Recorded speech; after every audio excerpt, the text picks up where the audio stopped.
Excerpts from Chapter 24 of To Kill a Mockingbird by Harper Lee. Dill would be leaving for Meridian tomorrow. Today he was off with Jem at Barker's Eddy, so I divided the lonely hours between Calpurnia and Miss Maudie. Today, Aunt Alexandra and her missionary circle were fighting the good fight all over the house. From the kitchen I heard Mrs. Grace Merriweather giving a report in the living room on the squalid lives of the Maroonahs, it sounded like to me. I was wearing my pink Sunday dress, shoes, and a petticoat. Aunt Alexandra smiled brilliantly. "Stay with us, Jean Louise," she said. This was a part of her campaign to teach me to be a lady. It was customary for every circle hostess to invite her neighbors in for refreshments, be they Baptists or Presbyterians, which accounted for the presence of Miss Rachel, sober as a judge, Miss Maudie, and Miss Stephanie Crawford. Rather nervous, I took a seat beside Miss Maudie, and wondered why ladies put on their hats to go across the street. "You're mighty dressed up, Miss Jean Louise," she said. "Where are your breeches today?" "Under my dress."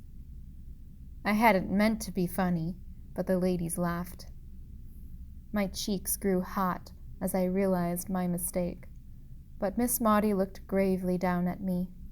She never laughed at me unless I meant to be funny. Miss Maudie's hand closed tightly on mine, and I said nothing. Its warmth was enough. Certainly Mrs. Merriweather was the most devout lady in Maycomb. I searched for a topic of interest to her. "What did you all study this afternoon?" I asked. "Oh, child, those poor Maroonahs," she said. Mrs. Merriweather's large brown eyes always filled with tears when she considered the oppressed. "Living in that jungle with nobody but J. Grimes Everett," she said. "Not a white person'll go near 'em but that saintly J. Grimes Everett." Mrs. Merriweather played her voice like an organ. Every word she said received its full measure. "The poverty, the darkness, the immorality, nobody but J. Grimes Everett knows." When Mrs. Merriweather shook her head, her black curls jiggled. "Jean Louise," she said, "you are a fortunate girl. You live in a Christian home with Christian folks in a Christian town. Out there in J. Grimes Everett's land, there's nothing but sin and squalor." "Yes, ma'am." "What was that, Gertrude?" "Oh, that. Well, I always say, forgive and forget. Forgive and forget.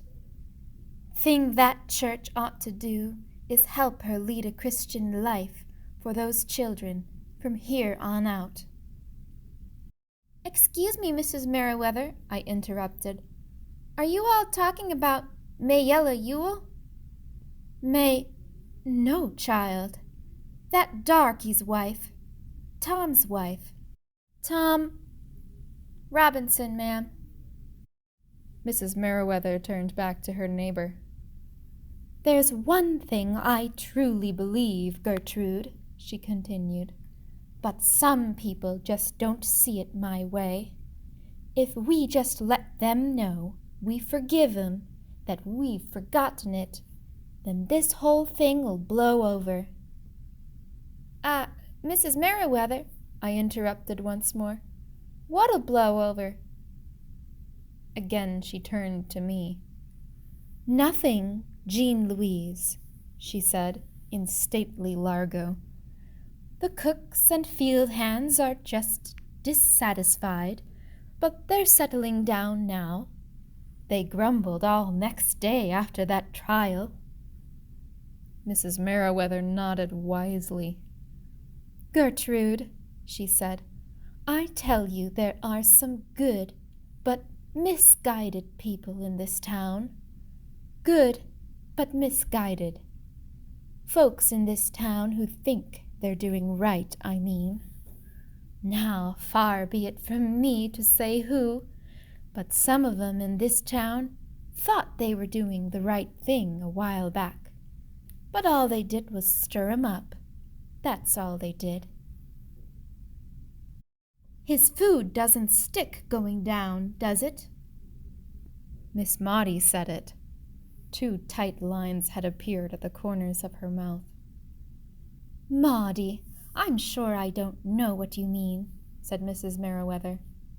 I'm sure you do, Miss Maudie said shortly. Something had made her deeply angry, and her gray eyes were as cold as her voice. Mrs. Merriweather reddened, glanced at me, and looked away. I could not see Mrs. Farrow. Aunt Alexandra got up from the table and swiftly passed more refreshments, neatly engaging Mrs. Merriweather and Mrs. Gates in brisk conversation. She gave Miss Maudie a look of pure gratitude, and I wondered at the world of women. Miss Maudie and Aunt Alexandra had never been especially close, and here was Auntie silently thanking her for something. For what, I knew not. Calpurnia was telling Miss Rachel's cook the other day how bad Tom was taking things, and she didn't stop talking when I came into the kitchen. She said there wasn't a thing Atticus could do to make being shut up easier for him, that the last thing he said to Atticus before they took him down to the prison camp was, "Goodbye, Mr. Finch. There ain't nothing you can do now, so there ain't no use tryin'." Calpurnia said Atticus told her that the day they took Tom to prison, he just gave up hope.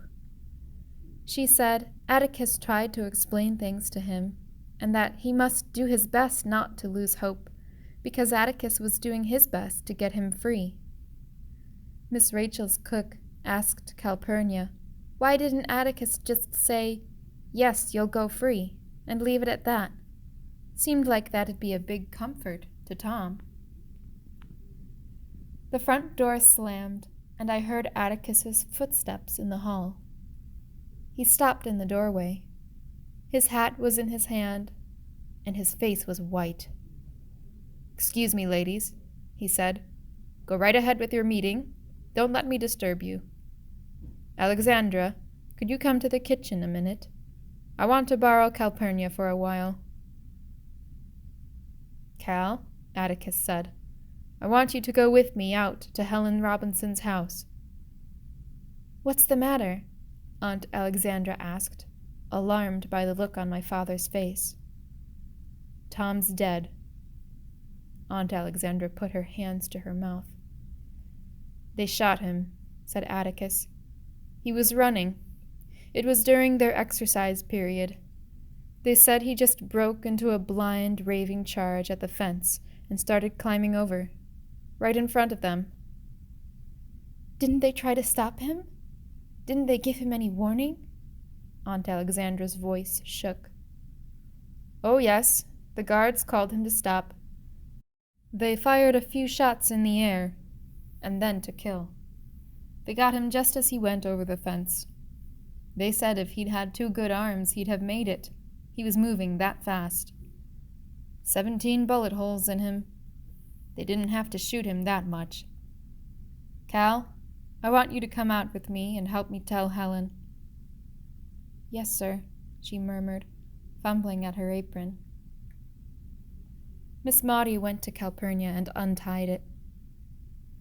"This is the last straw, Atticus," Aunt Alexandra said. "Depends on how you look at it," he said. "What was one black person more or less among 200 of 'em? He wasn't Tom to them. He was an escaping prisoner." Atticus leaned against the refrigerator, pushed up his glasses, and rubbed his eyes. "We had such a good chance," he said. "I told him what I thought, but I couldn't, in truth, say that we had more than a good chance. I guess Tom was tired of white men's chances and preferred to take his own. Ready, Cal?"